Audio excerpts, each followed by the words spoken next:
Welcome to Burlap Teachers. Enjoy the video. You begin by preparing the source. Remove merged cells, ensure a single header row, and delete summary rows so Access reads columns cleanly. Once done, save and close the Excel file. Access cannot import an open workbook reliably.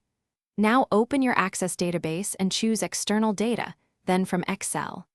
In the Import dialog, select your file, choose Import the source data into a new table in the current database, and click OK to launch the wizard so you can map fields next.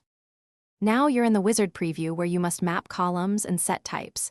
This determines how queries and forms behave.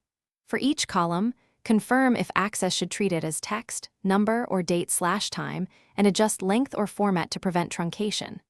Next, decide on a primary key, pick an existing unique column, or let Access add an ID.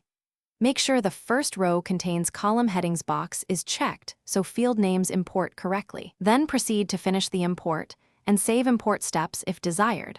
Finish by opening the new table and scanning records for missing or mistyped data. Run a quick select query to confirm counts and sort orders. Once satisfied, create relationships to other tables, add indexes to key fields, and run compact and repair to optimize the file.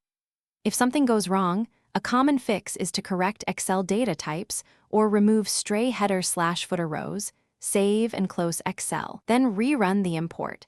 This resolves most mismatches and truncated values quickly.